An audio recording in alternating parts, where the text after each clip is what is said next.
बच्चों, good morning. Welcome to PCM coaching centre. आज के क्लास में हम संख्यांकी, स्टैटिक्स, बहुलक यानी मोड के बेसिक चीज पढ़ेंगे। आज बेसिक पढ़ेंगे। बहुलक का परिभाषा होता है, डिफिनेशन, जिस चर राशि की बारंबारता सबसे अधिक होती है उस चर राशि का बहुलक कहते हैं। बहुलक को एमओ द्वारा सूचित किया जाता है।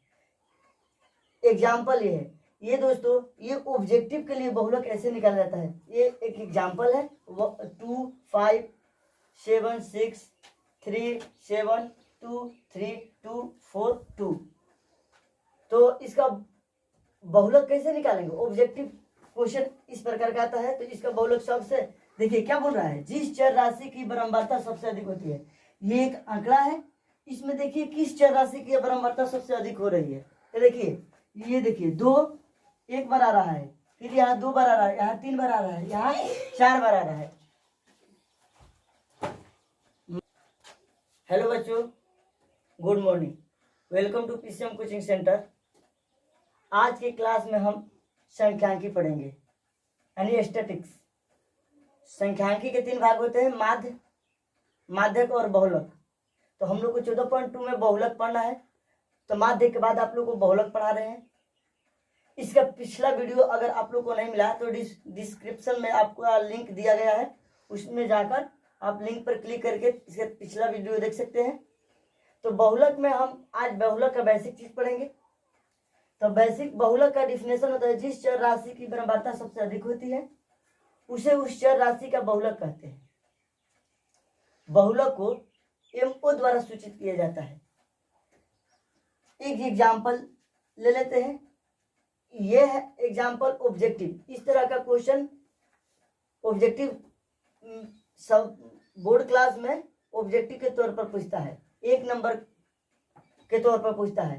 तो देखिए यहाँ पर एक आंकड़ा है, 2 5 7 6 3 7 2 3 2 4 और 2। तो इसमें हमको बहुलक बताना है। तो बहुत मैंने तो हल कर दिया हूँ, लेकिन आप लोग को क्लियरली बता रहा हूँ कि जिस चर राशि की बारंबारता सबसे अधिक होती है। तो देखिए इस आंकड़ा में सबसे अधिक बार कौन सा चर राशि आ रहा है? तो देखिए 2 2 2 2 2 कितने बार आ रहा है? 4 बार आ रहा है। बाकी सब कितने बार आ रहा है? उससे कम बार आ रहा है। तो अर्थात इस आंकड़ा का बहुलक क्या होगा? बहुलक एमओ बराबर 2 होगा। इस तरह ऑब्जेक्टिव उदाहरण और उदाहरण एक ले लीजिए। चलिए एक और उदाहरण आप ले लीजिए। ये ऑब्जेक्टिव क्वेश्चन इस तरह बोर्ड क्लास में पूछता है। चलिए मान लीजिए हमारा आंकड़ा हो गया 5 3 7 5। इस आंकड़े में हमको बहुलक बताना है। तो इस आंकड़ा में हमको बहुलक, तो इसमें चर राशि की संख्या सबसे ज्यादा अधिक किसकी है? तो देखिए 1 और 2, ये 5 की अधिक बार है, ये तो 1 बार है, ये 1 बार है। तो इसका एमओ क्या होगा? यानी बहुलक 5 होगा। इस प्रकार ऑब्जेक्टिव के सारे क्वेश्चन आप लोग बोर्ड क्लास में लगाइएगा। चलिए अब सब्जेक्टिव के लिए बहुलक का सूत्र बताते हैं और उसके बारे में विस्तृत रूप से आपको बताते हैं। तो देखो बच्चों, ये सब्जेक्टिव के लिए बहुलक का सूत्र होता है, एमओ बराबर एल प्लस पोस्ट में F1 माइनस F0 बटा में 2F1 minus F0 minus F2 into H. अब ये L F1 F0 F2 H क्या है? देखिए आपको नीचे लिखे हैं हम, देखो। तो L बराबर बहुलक वर्ग की निम्न सीमा होता है, H बराबर वर्ग अंतराल की माप होता है, F1 बराबर बहुलक वर्ग की बारंबारता होता है, F2 बराबर बहुलक वर्ग के ठीक आगे वाले वर्ग की बारंबारता, F0 बहुलक वर्ग के ठीक पीछे वाले वर्ग की बारंबारता। अब देखिए आप लोग को ये समझ में नहीं आ रहा है तो एक उदाहरण द्वारा आप लोग को 14.2 के प्रश्नावली के ही क्वेश्चन एक एग्जाम्पल के तौर पर लेकर उसको बनाते हैं और आप लोगों को ये सारी बातें को समझाते हैं उस क्वेश्चन में। उदाहरण लेने से पहले एक नोट देख लेते हैं। यदि वर्ग अंतराल समावेशिक विधि में हो तो इसे अपवर्जी विधि में बना लेना चाहिए। वर्ग अंतराल अगर हम लोग बहुलक ज्ञात करते हैं उसमें वर्ग अंतराल अगर समावेशिक विधि में हो तो उसको अपवर्जी में बना लेते हैं। चलिए अब उदाहरण लगाते हैं। तो चलिए बच्चों प्रश्नावली 14.2 के हमने कहा बोला था कि आपको बहुलक का एक उदाहरण बताएंगे, तो प्रश्नावली से ही उदाहरण ले लेते हैं उसी के सवाल। और देखिए इसको लगाकर आपको दिखाते हैं कि ये वर्ग अंतराल समावेशिक विधि में है कि अपवर्जी में है, सब आपको बताएंगे। F1 क्या है, F2 क्या है, L क्या है, H क्या है, पूरा बराबरता का सूत्र सहित आपको इस पर डिस्कशन करेंगे। तो चलिए इसको हल करके आपको अब दिखाते हैं। चलिए बच्चों तो ये सवाल का खका हुआ पहले बहुलक ज्ञात करते। इस सवाल में दो चीज ज्ञात करना था, बहुलक और माध्य। तो हम आप लोगों को बहुलक का पहले सब्जेक्टिव के सूत्र बताए थे, इसीलिए पहले इसको बहुलक बनाते हैं, फिर इसी खाका को आगे बढ़ाकर इसमें x और fx निकालकर इसका क्या ज्ञात करेंगे, माध्य ज्ञात करेंगे। तो चलिए पहले बहुलक के लिए आप लोग बहुलक बनाते हैं। चलिए बहुलक के लिए पहले हमको सूत्र पहले पता होना चाहिए। देखिए आपको साइड में सूत्र दिखाते हैं। बहुलक का सूत्र होता है एमओ यानी कि मोड बराबर एल प्लस कोष्ठ में F1 माइनस F0 बाटा में 2F1 minus F0 minus F2 into H. तो चलिए हमको ये सूत्र में सबसे पहला बात हमको F1 ज्ञात करना होता है। तो F1 क्या होता है उस पर विचार करेंगे। ये F1 सबसे पहली बात बहुलक ज्ञात करते समय सबसे पहला बात हमको ये ध्यान देना चाहिए कि F1 क्या है। F1 से पहले अगर ये समावेशिक विधि में होती है तो इसको अपवर्जी में चेंज किया जाता है, लेकिन ये ऑलरेडी अपवर्जी में ही दे रखा है। तो देखिए ये तिरछा तिरछी मिल रहा है ना, तो ऐसी इस प्रकार के वर्ग अंतराल को क्या बोलते हैं, ये अपवर्जी विधि में है। और नहीं मिलता है ना उसको समावेशिक में बोलते हैं। तो ये तो अपवर्जी में है, तो सबसे पहले हम लोग F1 ज्ञात करते हैं। तो F1 ज्ञात करने के लिए वही ब्रह्मवार्ता में हम ब्रह्मवार्ता में सबसे बड़ा वाला मान F1 होता है। तो ये ब्रह्मवार्ता में देखिए सबसे बड़ा वाला मान कौन सा है, देखिए 6 है, 11 है, 21, 23, 14 और ये क्या है 5 है। तो इन सब में क्या है बड़ा वाला मान, ये है 23 यानी कि 23, ये ना 23 सबसे बड़ा वाला मान है।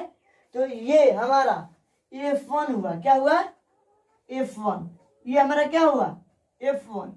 अब F1 जब हम ज्ञात कर लेते हैं तो F0 और F2 ज्ञात करते हैं या L ज्ञात करते हैं, कोई सा भी एक ज्ञात कीजिए। चलिए तो हम आप लोग को F1 के बाद हम F0 ज्ञात करके दिखाते हैं। देखिए ये तो F1 हो गया, इसके ठीक ऊपर वाला क्या होता है F0, तो इसके ठीक ऊपर वाला क्या है 21 है, तो ये क्या हो गया F0। अब देखिए F2 ज्ञात करना होता है। F2 ज्ञात कैसे करते हैं, देखिए ये F1 के ठीक नीचे वाला क्या होता है F2 होता है। चलिए ये तीन बात समझ में आया, नहीं है तो फिर आपको एक बार बता देता हूँ। देखिए F1 ज्ञात करना होता है, ज्ञात जब करते हैं तो ब्रह्मवार्ता में सबसे बड़े वाले मान क्या होता है F1 होता है। तो ये सबसे बड़ा वाला मान ब्रह्मवार्ता में 23 है, तो 23 F1 हो गया। उसके ठीक ऊपर वाला F0 होता है, तो चलिए F0 हो गया। इसके ठीक नीचे वाला F2 होता है, तो F2 हो गया। अब आप लोग को समझ में नहीं आता है तो फिर देख लीजिए, कोई भी संख्या 0 से स्टार्ट होती है उसके बाद से क्या होता है F1 और उसके बाद से क्या होता है F2। तो हमको ये पता होना चाहिए कि F1 कौन सा है। ब्रह्मवार्ता में सबसे बड़ी वाला मान F1, तो उसके ऊपर F1 के पहले क्या आता है 0, तो F0 हो गया। उसके F1 के नीचे वाला नीचे क्या आता है F2, तो F2 का मान हो गया। अब देखिए ये तीन चीज ज्ञात करने के बाद अब देखिए तीन चीज तो इसमें ज्ञात हो गया F1, F0, F2। अब क्या बचा L और H, यही ना बचा। तो चलिए F1 जो है ना ब्रह्मवार्ता वाले, ये F1 के ठीक सामने वाले वर्ग अंतराल में चले जाइए। और ये होता है जो ये क्या होता है, ये होता है, चलिए इसको पहले मिटा देते हैं उसके बाद से बताते हैं। ये देखिए F1 के ठीक सामने वाले वर्ग अंतराल में चले गए, उसमें ये इसको बोला जाता है बहुलक वर्ग। क्या बोला जाता है? बहुलक वर्ग। अब बहुलक वर्ग में ये छोटा वाला मान निम्न सीमा होता है, यही एल का मान होता है। ठीक है। एच क्या होता है? वर्ग अमाप होता है, माप। तो उच्च सीमा में से निम्न सीमा घटाएंगे तो क्या बचेगा? 10। यही क्या होता है? वर्ग अमाप होता है। तो देखिए हम एच का मान, एल का मान भी ज्ञात कर लिए, F1, F0, F2 सारे मान ज्ञात कर लिए। तो अब क्या करेंगे? इसको सूत्र में डालकर हल कर देते हैं। चलिए सूत्र से मोड का सूत्र क्या होता है? बहुलक का सूत्र एमओ बराबर एल प्लस कोष्ट में F1 माइनस F0 बटा में 2F1 minus F0 minus F2 into H. चलिए मान रखते हैं। एल का मान क्या है? 35।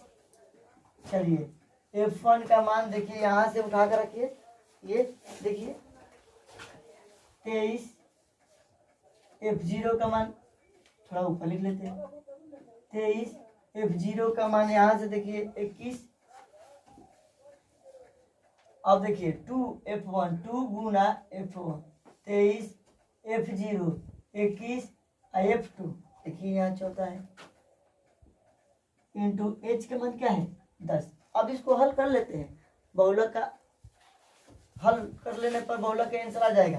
देखिए 35 को इसी तरह छोड़ देते हैं। हल करने का भी देखिए सबसे, अब देखिए ये बीच वाला है ना, या कोष्ठ के बीच में, तो इसको पहले हल करते हैं। 23 में से 21 घटेगा तो क्या बचेगा? 2 बचेगा। 2 बचा ना। अब देखिए 2 गुना 23 है तो 23 दूनी क्या होता है? 46। तो ये तो 46 हो गया।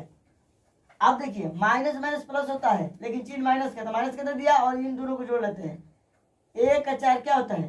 5 और 2 और 1 क्या होता है? 3, 35। अब देखिए इंटू 10। अब फिर इसको हल कर लेते हैं। 35 प्लस, अब देखिए 2 गुना 10 है तो क्या होगा? 20 हो गया। अब देखिए अब 46 में से 35 को घटाइए, क्या बचा? 11 हो गया ना। अब चलिए 35 प्लस 20 में 11 से भाग देंगे। 20 में हम लोग क्या करेंगे? 11 से भाग देंगे तो क्या आएगा? 20 में 11 से भाग देंगे तो 1.81 आएगा। क्या आएगा? 1.81 आएगा। चलिए इसको जोड़ लेते हैं। 36.18 आएगा, अरे 81 आएगा। ठीक है ना।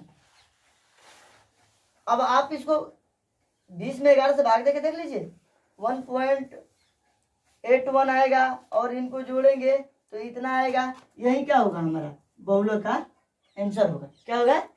बहुलक का आंसर होगा। प्रश्न 1 में मैंने आप लोग को बहुलक बता रहा था, तो ये बहुलक बना दिया।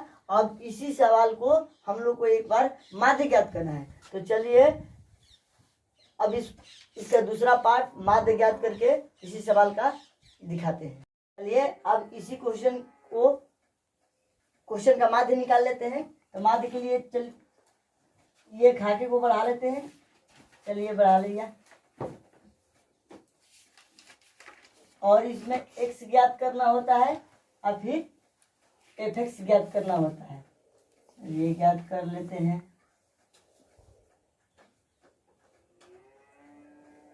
तो ये x वर्ग चिन्ह होता है तो क्या होता है? इन दोनों को जोड़कर और 2 से भाग दिया जाता है। तो देखिए 5 और 15 मिलकर क्या होता है? 20। अब 20 में 2 से भागा देंगे तो क्या आएगा? 10। अब देखिए ये तो अपवर्जी में है और सब में अंतर क्या है? समान है। 15 में से 5 जाएगा 10, 25 में से 15 जाएगा 10, 35 में से 25 जाएगा 10, यानी कि अंतर क्या आ रहा है? समान आ रहा है। तो एक को जोड़कर 2 से भाग दे दिया, बाकी अंतर को क्या करते हैं? जोड़कर लिख लेते हैं। तो 10 में 10 जोड़ेंगे तो क्या आएगा? 20। 20 में 10 जोड़ेंगे तो क्या आएगा? 30। 30 में 10 जोड़ेंगे तो क्या आएगा? 40। 40 में 10 जोड़ेंगे तो क्या आएगा? 50। अब देखिए 45 और 55 मिलकर 100 हुआ है। 100 में 2 से भागा देते हैं तो 50। तो इस तरह हमारा वर्ग चिन्ह निकल गया। अब देखिए वर्ग चिन्ह निकालने के बाद से एफ एक्स है, गुना में है, तो एफ और एक्स के मान से क्या करते हैं? गुना करते हैं। चलिए गुना कर लेते हैं। 6 गुना 10 क्या होता है? 10 छक्का 60, ये 60 हो गया। 11 गुना 20 क्या होगा? 11 दूनी 22, ये 22 हो गया। एक जीरो है तो एक जीरो लग गया।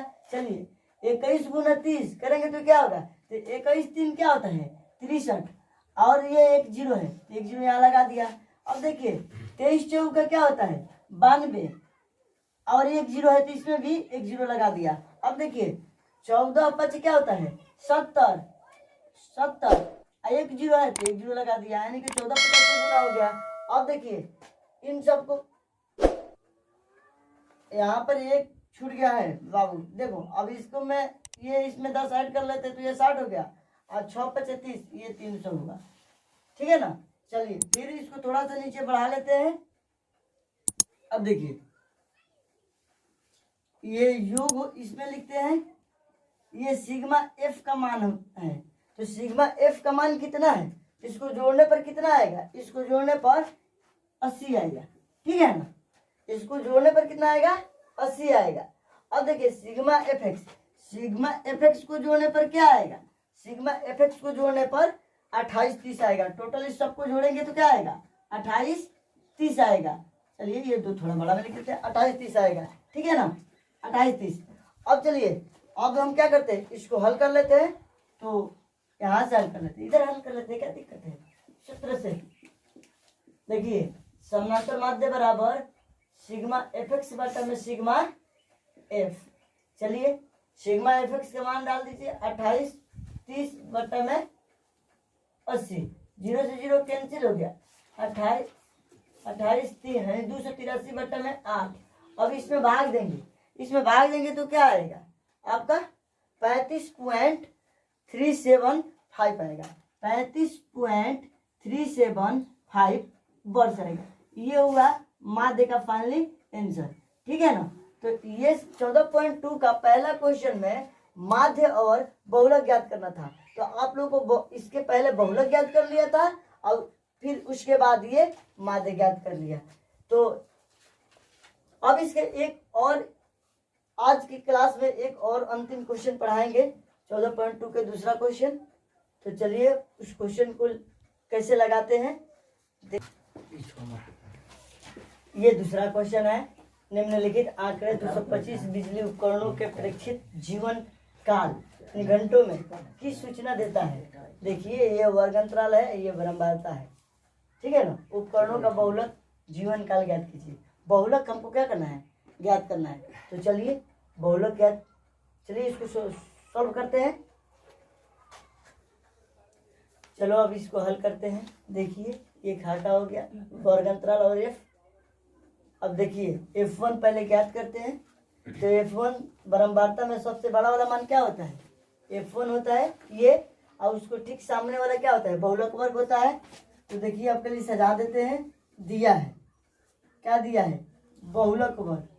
बहुलक वर्ग क्या दिया है आपका 60 से 80, 60 से 80। ये कैसे आपको पता हुआ, F1 सबसे बड़ा वाला मान देख लेते हैं, उसके ठीक सामने वाले वर्ग अंतराल में बहुलक वर्ग होता है। तो ये बहुलक वर्ग पता चल गया। ये तो F1 है, इसको लिखेंगे, लेकिन इससे पहले इसको पहले लिख लिया। और यहाँ पर अब इसमें सबसे छोटा वाला मान क्या होता है L का मान होता है, L का मान 60 हुआ। और H का मान क्या होता है, बड़ा वाला में से उच्च सीमा में से निम्न सीमा को घटाएंगे तो क्या बचेगा 20, ये H का मान हो गया। अब F1 देख लीजिए, F1 का मान क्या, ये बारंबारता में सबसे बड़ा वाला मान था तो 61 हो गया।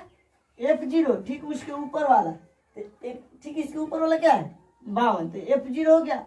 F2 क्या होता है F1 के ठीक नीचे वाला मान, तो ये है नीचे वाला मान, तो ये क्या हो गया F2 हो गया।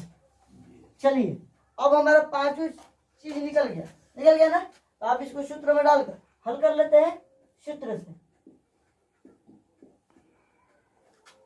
देखिए MO बराबर 60 प्लस, सॉरी सूत्र पहले डाल लेते हैं L प्लस कोष्ठ में F1 माइनस F0 बटा में 2F1 minus F0 minus F2 into H। चलिए 60 प्लस F1 का मान है 61 माइनस F0 का मान क्या है 52 बटा में 2F1 minus F0 52 minus F2 38 गुना 20। चलिए अब इसको हल कर लेते हैं। ये 60 हो गया प्लस, अब देखिए 61 में से 52 घटेगा तो क्या बचेगा, 11 में से 2 जाएगा तो 9, और ये क्या हुआ 5, तो 9 बच गया ऊपर। अब देखिए 61 गुना 2 क्या होता है, 1 गुना 2 तो 2 और 6 दूनी क्या हुआ 12, 122 माइनस माइनस प्लस माइनस का 2 8 10 के शून्य हाथ रख 5 3 8 1 9 90 इंटू। अब देखिए 60 प्लस क्या हुआ 9 दूनी 18 180 बट्टा में, अब देखिए 22 में 122 में से 90 को घटाइए तो 2, 12 में से 9 गया 3। चलिए बच्चों इसको हल कर लेते हैं। 60 प्लस 45 में 8 से भागा देंगे तो 5.625 आएगा। अब इसको जोड़ लेते हैं 65.625 घंटा आ जाएगा आपका आंसर। यही आपका बहुलक का आंसर हुआ। इसको कॉपी में आप लोग नोट कर लीजिए या स्क्रीनशॉट ले लीजिए। समझ में ना आए तो कमेंट कीजिएगा।